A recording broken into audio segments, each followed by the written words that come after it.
नमस्कार साथियों, शर्वा क्लासेज में आप सभी साथियों का हार्दिक स्वागत है। साथियों, बहुत ही महत्वपूर्ण सीरीज सेकंड ग्रेड के जो मेरे साथी एग्जाम दे रहे हैं उन सभी के लिए, तो सभी साथी आपके अपने शर्वा क्लासेज यूट्यूब चैनल है उसको सब्सक्राइब कर लें, बेल आइकन दबा लें और जुड़ जाएं भूगोल टेस्ट सीरीज के साथ में। आज अपन चर्चा करेंगे, टॉपिक वाइज टेस्ट सीरीज अपन दे रहे हैं तो सभी साथी रिवीजन कर सकते हैं। सुनहरा अवसर आपके समक्ष है। अक्षांश व देशांतर जो टॉपिक है उस पर अपन चर्चा करेंगे कि संपूर्ण पृथ्वी जो है जिसके ऊपर ग्रिड डाला गया है, अक्षांश और देशांतर रेखाओं का जाल जो है, उसमें किस तरह के प्रश्न अब तक पूछे गए हैं और किस तरह के प्रश्न पूछे जा सकते हैं उस पर अपन चर्चा करते हैं।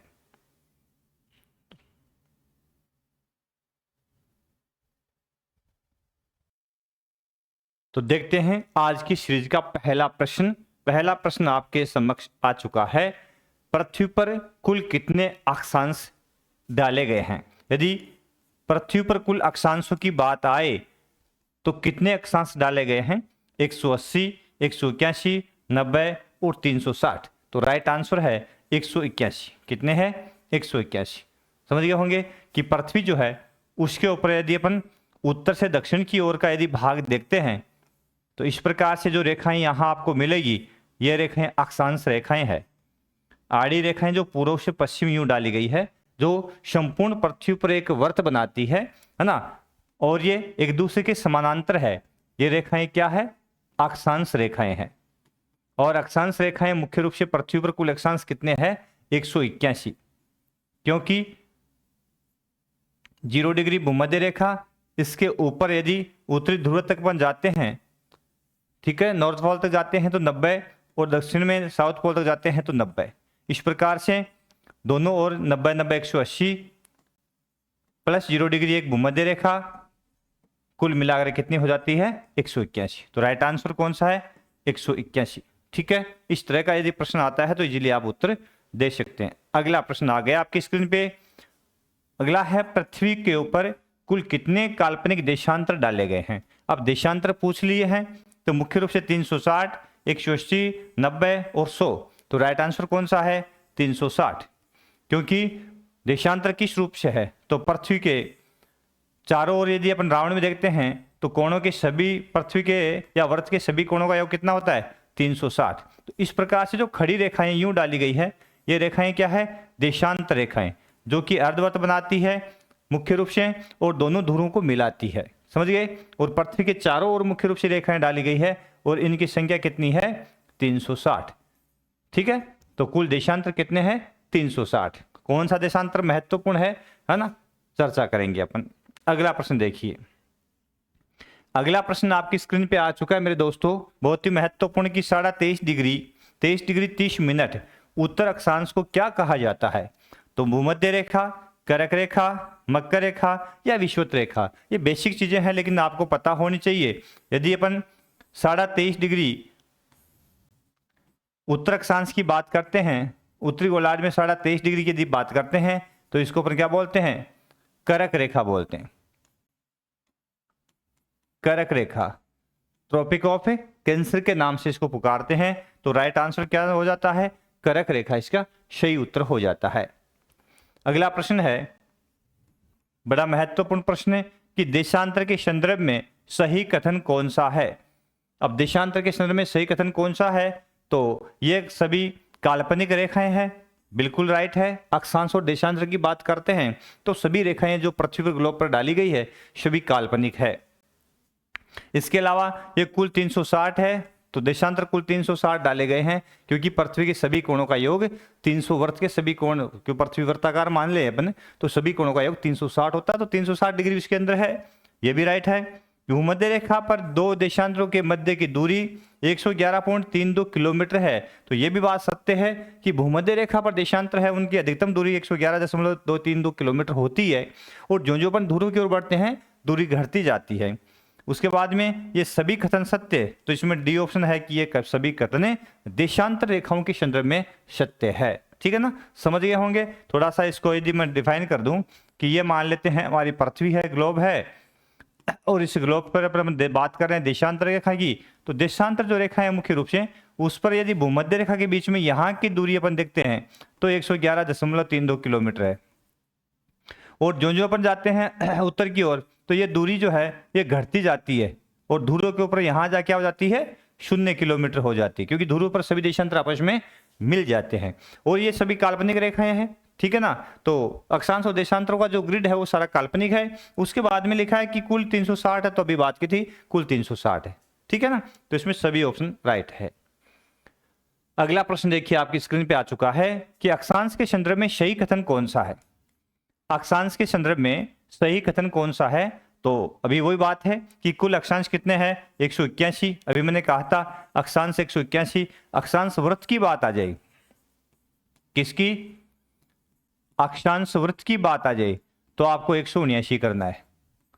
अक्षांश वृत्त कितने हैं 179, क्योंकि दोनों ध्रुव जो मुख्य रूप से है वो क्या है सिर्फ बिंदु है ना। दोनों ध्रुव, उत्तरी ध्रुव नॉर्थ पोल और साउथ पोल जो है वो क्या है 2 बिंदु है, बल्कि जो बाकी जो सारी रेखाएं हैं जो अक्षांश है वो चारों ओर, पृथ्वी के चारों ओर क्या बनाती है वर्त बनाती है। इसलिए ये कुल कितने हैं 181। अक्षांश कुल कितने 181। यदि अक्षांश वर्त पूछ ले तो 179, ठीक है।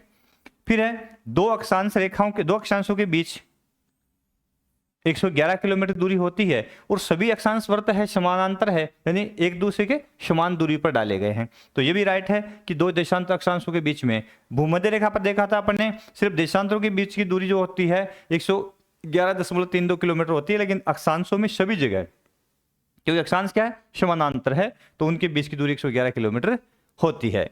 उसके बाद में अगला बिंदु है कि अक्षांश समानांतर होते हैं, बिल्कुल एक दूसरे के समानांतर होते हैं, पैरेलल चलती है रेखाएं, तो इसका मतलब ये सभी कथन सत्य है। तो यह ऑप्शन इसका राइट हो जाएगा कि इसके सभी कथन सत्य है। किसके संदर्भ में, अक्षांश के संदर्भ में, ठीक है। अगला बिंदु देखिए, अगला बिंदु आपकी स्क्रीन पे आ चुका है। उष्ण कटिबंध के संदर्भ में गलत कथन कौन सा है। अब कटिबंध 3 प्रकार के मुख्य रूप से होते हैं।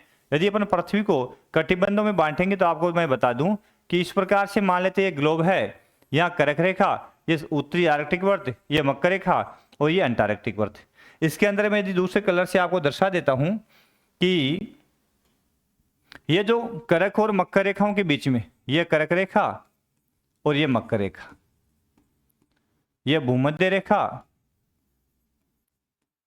ये आर्कटिक वर्त और ये अंटार्कटिक वर्त,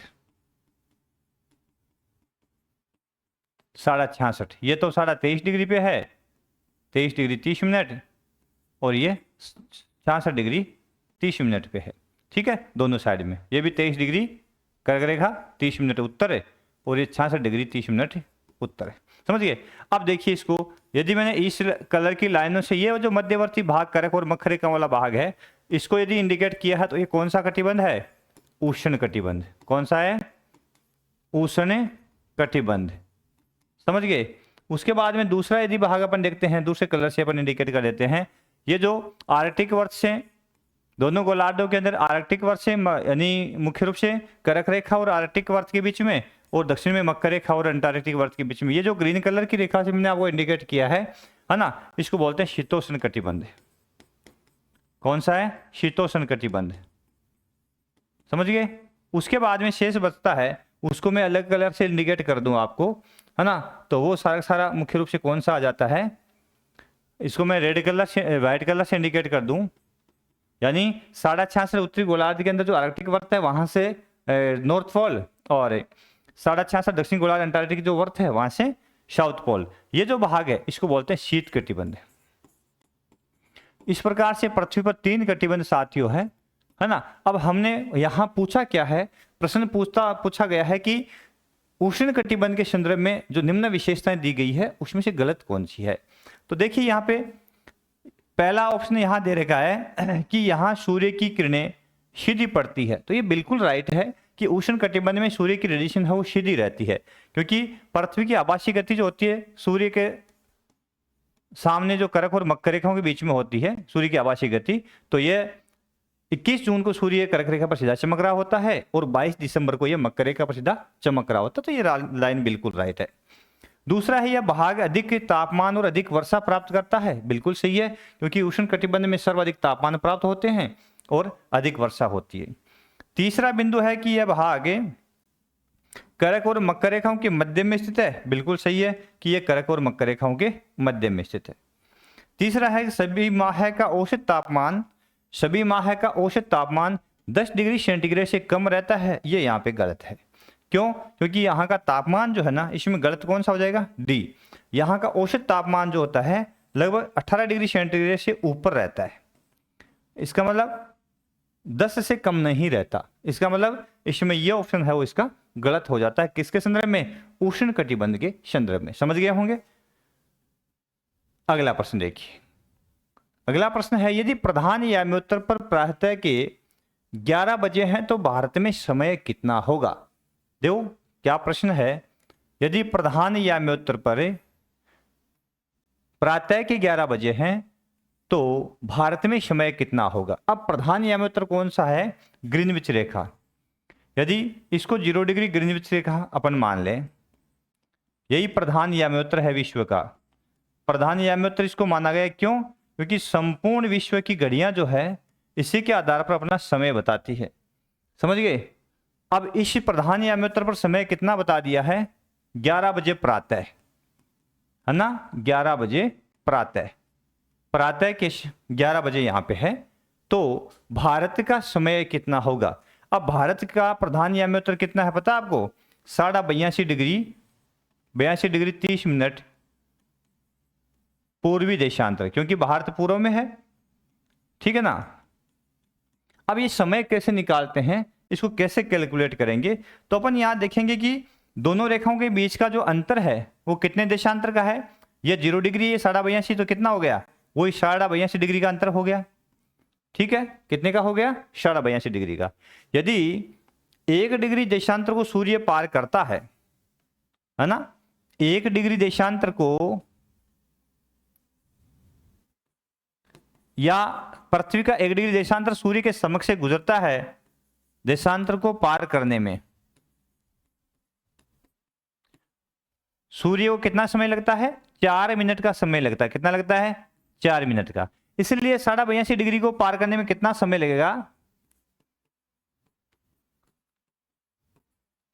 पार करने में लगने वाला समय कितना हो जाएगा?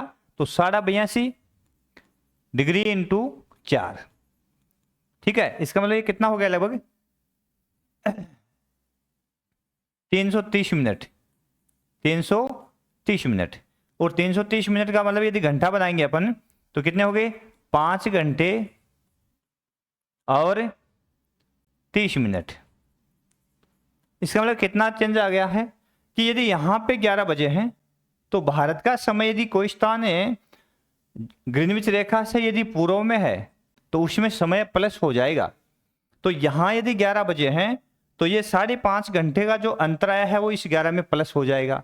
समझ गए। इसका मतलब यहां समय क्या हो जाएगा? 11 प्लस 5.5, 11 5 16, 4.5, और दोपहर बाद हो जाएगा तो पीएम हो जाएगा। समझ गए। तो 4.5 बजे दोपहर बाद शाम के। इसका मतलब सी ऑप्शन सही हो जाए। कैसे निकाला समझ गए होंगे, है ना। इस प्रकार से समय की गणना अपन कर लेते हैं। इसकी विस्तार से क्लास अपन ने और बना देंगे, और ऑलरेडी समय का निर्धारण कैसे किया जाता है ना, वो अपने यूट्यूब पे डाला हुआ है, तो सभी साथी वहां से क्लास है वो देख सकते हैं। तो उत्तर क्या आ जाएगा इसमें? 4:30 बजे होंगे साय के, दोपहर बाद के। अगला देखो अगला प्रश्न आपके समक्ष आ गया है, और प्रश्न यह है कि यदि भारत में समय रविवार प्रातः के 7 बजे, भारत में समय रविवार प्रातः के 7 बजे हैं तो 82.5 डिग्री पश्चिम में कितना समय होगा? अब पश्चिम में पूछ लिया, देखो तो कितना होगा अभी यहां कैलकुलेट करते हैं। यहां ये तो 0 डिग्री प्रधान याम्योत्तर हो गया, ग्रीनविच रेखा हो गई। अब यहां का समय तो नहीं दिया, समय पूछा कहां का है, देखो ये 82.5 डिग्री भारत के अंदर समय, और ये यहां कितने बजा दिए अपने? 7 बजे हैं। किस वार है? रविवार। यहां 7 बजे हैं, वो प्रातः वार है रविवार। समझ गए, रविवार। अब पूछा कहां है कि 82.5 डिग्री पश्चिम में, यहां पूछ लिया 82.5 डिग्री पश्चिम में यहां समय कितना होगा, यह पूछ लिया है। अब देखो समय का देशांतर अंतराल कितना हो गया, यहां से 82.5 डिग्री इधर वाला प्लस 82.5 डिग्री इधर वाला, टोटल कितना हो गया 82.5 प्लस 82.5 कितने हो गए, है ना। तो ये 8 8 16 160 और 165, तो कुल देशांतरी अंतराल कितना हो गया, दोनों स्थानों के बीच में देशांतरी अंतराल कितना हो गया 165 डिग्री का, समझ गए। अब समयांतराल कैसे होगा, समयांतराल कितना हो जाएगा, क्योंकि दोनों विपरीत में है तो प्लस हो जाएंगे ना, तो 165 इंटू 4, 165 इंटू कितना हो जाएगा 4 हो जाएगा। अब इसको कैलकुलेट करेंगे तो शून्य का शून्य, 5 चौक 20 शून्य, 6 चौक 24, 24 2 26 का शून्य हासिल की 2 और 4 एकम 4, 4 2 6, 660 मिनट, कितना मिनट आया है 660 मिनट। इसके घंटे बनाएंगे अपन, है ना, तो 60 का भाग लगा दे, तो कितनी बार गया 11 बार, कितने घंटे हो गए 11 घंटे, तो समयांतराल कितना हो गया 11 घंटे का।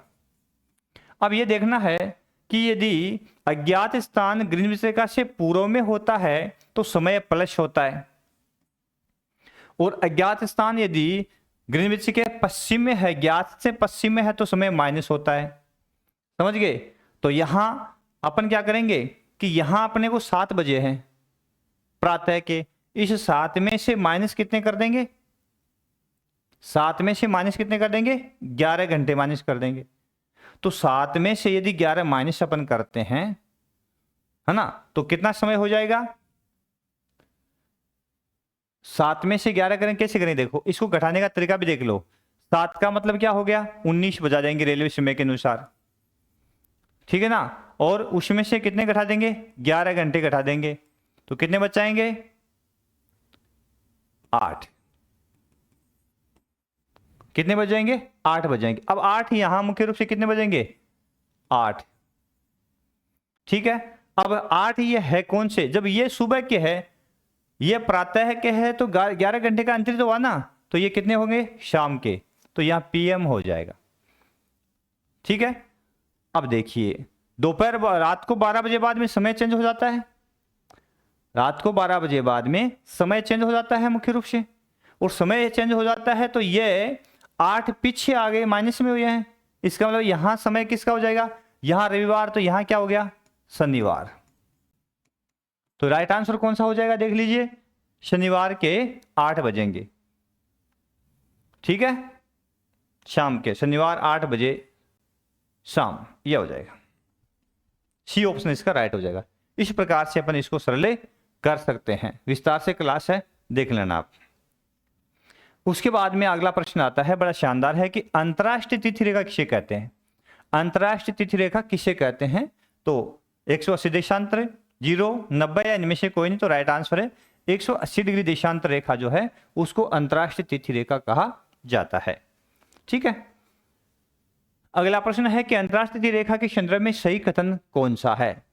तो अंतरराष्ट्रीय तिथि रेखा के संदर्भ में सही कथन देखिए, यह 180 डिग्री देशांतर को कहा जाता है, बिल्कुल राइट है, क्योंकि इसके साथ साथ चलता है ये। दूसरा है कि इसे 75 डिग्री उत्तरी अक्षांश के ऊपर पूर्व की ओर मोड़ा गया है, बिल्कुल सही बात है। क्यों मोड़ा गया है, क्योंकि एक साइड में तो आ गया यहां पे साइबेरिया, और यहां जो आता है वो आ गया अलास्का, समझ गए। अब ये यदि 180 इधर से गुजरता है, यहां से गुजर रहा था, अब 180 को यदि यहां से गुजारेंगे तो क्या हो जाएगा, समस्या क्या आई कि साइबेरिया है उसमें टाइम जोन बदल जाएगा, तो तिथि बदल जाएगी, तो इससे बचने के लिए इसको यहां से इस प्रकार से गुजार दिया, है ना। तो 75 डिग्री जो अक्षांश है उसके आसपास में इसको पूर्व की ओर धकेल दिया गया यहाँ पे, तो ये बात भी राइट है, पहली भी राइट है। कोई व्यक्ति अंतरराष्ट्रीय तिथि रेखा के पूर्व में जाने पर एक दिन आगे हो जाएगा। अब देखिए ये भी बात राइट है, यदि अंतरराष्ट्रीय तिथि रेखा को अपन पार करते हैं तो उस दिन से समय जो है उसमें एक दिन की वृद्धि हो जाती है। कैसे होती है वो तो मैं विस्तार से क्लास में बता दूंगा, फिर यहां से अपन थोड़ा समझ लें कि ये जो 180 डिग्री देशांतर है, इसको यदि हम इधर से पूर्व की ओर, ये पूर्व में यदि अपन आते हैं तो यहाँ एक दिन प्लस हो जाता है, एक दिन प्लस से हो जाता है। और यदि यहां से पूर्व से यदि पश्चिम में आते हैं तो यहां एक दिन माइनस हो जाता है। इसका मतलब यह हुआ, यदि यहां कोई रविवार को खड़ा है और यहां आ गया तो यहां शनिवार होगा, सिर्फ रेखा को पार करते ही, समझ गए। और यहां कोई यदि मंगलवार को खड़ा है, इसको पार करते यहां बुधवार हो जाएगा। इस प्रकार से क्यों हो जाएगा, यह भी विस्तार से क्लास है, उसमें डाली गई है और भी डाल देंगे, देख लेना। तो ये अलाइन भी इसकी सही है, इसका मतलब सभी कथन सत्य है। तो डी ऑप्शन इसका राइट हो जाएगा, सभी कथन सत्य है। ठीक है, अगला बिंदु देखो।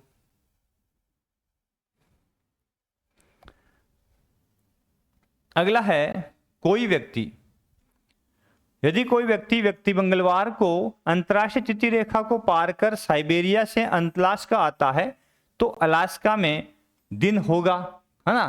तो मुख्य रूप से क्या हो जाएगा, मंगलवार को पार करता है तो मैंने कहा था कि पूर्व में आते ही एक दिन प्लस हो जाएगा। ठीक है, तो प्लस हो जाएगा, इसका मतलब क्या हो गया, यहां जो समय है वो कौन सा हो जाएगा, एक दिन बढ़ जाएगा। ठीक है, तो यहां बार कौन सा हो जाएगा,